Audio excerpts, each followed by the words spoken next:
उनसे पाटने की तैयारियां हमने कर ली है। संख्या की दृष्टि से मैं कह सकता हूँ कि एक अभूतपूर्व रोड शो ये होने वाला है। जिस प्रकार का एक उत्साह का संचार जनता में है, माननीय विरासत में मिली कारीगरी से सजे गहनों पर इस त्योहार तनिष्क लाया है गोल्ड ज्वेलरी की मेकिंग और डायमंड ज्वेलरी की वैल्यू पर 20% तक डिस्काउंट और पुराने सोने पर 100% exchange value. Tanishq, India motor circle, Ajmer. शर्तें लागू। ऐसी जन कल्याणकारी जो हमारी सरकार केंद्र की है और उसके गृह मंत्री माननीय अमित शाह जी कल विजय संकल्प रोड शो को आयोजित करने अजमेर में आ रहे हैं। कल माननीय अमित शाह जी ठीक 4 बजे जो हमारे रोड शो प्रारंभ होने जा रहा है, जो हमारा राजकीय महाविद्यालय अजमेर है, सेंट एंसम स्कूल, उस चौराहे से हम इस रोड शो को प्रारंभ करेंगे। और वहाँ से प्रारंभ होती हुई ये केसरगंज चक्कर, उसके बाद लाल कोठी, ट्रांसपोर्ट नगर, पड़ाव होते हुए शिवाजी पार्क, क्लॉक टावर, मदार गेट और गांधी भवन पर उस यात्रा का हमारे रोड शो का समापन होगा, जिसकी तैयारियों के निमित्त हमने पूरी तैयारी कर ली है। पूरे मार्ग को भगवा से पाटने का और भारतीय जनता पार्टी के झंडे और हमारे जो प्रतीक चिन्ह हैं उनसे पाटने की तैयारियां हमने कर ली है। संख्या की दृष्टि से मैं कह सकता हूँ कि एक अभूतपूर्व रोड शो ये होने वाला है।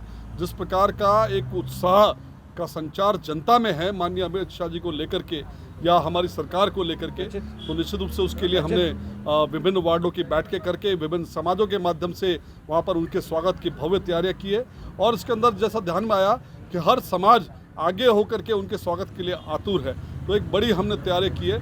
माननीय अमित शाह जी के इस रोड से निश्चित रूप से मैं कह सकता हूं कि अजमेर की दोनों सीटें जो हम जीतने जा रहे हैं, हमारे कार्यकर्ताओं में और जनता में एक उत्साह का संचार भी होगा। और निश्चित रूप से उसका मैं कह सकता हूं कि इस रोड शो के माध्यम से हम एक संदेश जनता को देने जा रहे हैं कि इस देश की जो केंद्र हमारी सरकार है उसकी जन कल्याणकारी योजनाओं को और कड़ी से कड़ी जोड़ने का, कि राजस्थान में एक बार फिर हमारी प्रदेश जो बीजेपी की सरकार है वो यहाँ पर स्थापित हो, और साथ ही केंद्र सरकार के साथ तालमेल करते हुए इस प्रदेश का और अजमेर के जो हमारी समस्या है उनका हम समाधान करने के लिए निश्चित रूप से हम संकल्पबद्ध हैं। हमारा जो रोड शो का निश्चित रूप से बहुत भव्य और ऐतिहासिक रोड शो होगा।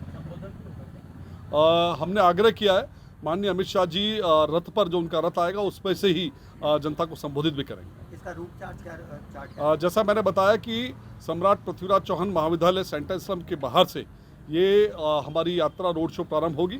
वहाँ से केसरगंज चक्कर, उसके बाद आपके जो लाल कोठी, ट्रांसपोर्ट नगर, पड़ाव के बाद से जैन नमकीन से नीचे उतर के शिवाजी पार्क, उसके बाद पान दरीबा, फिर क्लॉक टावर से ऊपर मदार गेट की तरफ चलते हुए और गांधी भवन पर इसका समापन हो। क्या बीजेपी के और भी पदाधिकारी साथ हैं? निश्चित रूप से हमारे प्रदेश के नेता माननीय जो अमित शाह जी आ रहे हैं उनके साथ माननीय अरुण सिंह जी की संभावना है, माननीय प्रदेश अध्यक्ष जी के आने की संभावना है, और निश्चित रूप से ऐसे वरिष्ठ नेताओं के आने से हमारे भारतीय जनता पार्टी के कार्यकर्ताओं के साथ इस अजमेर की जनता को भी निश्चित रूप से एक बहुत बड़ा संबल प्रदान होगा और हम विजयश्री की ओर निश्चित रूप से बढ़ रहे हैं। क्या जिले के अन्य प्रत्याशियों को भी बुलाया गया इसके लिए? अभी जो तय हुआ है उसमें केवल हमारे अजमेर शहर के जो दोनों विधायक हैं, अजमेर उत्तर और दक्षिण के, श्रीमान वासुदेव जी देवनानी और अनिता जी बघेल, इनकी 2 विधानसभाओं पर हमने फोकस करते हुए इस रोड शो को आयोजित किया है।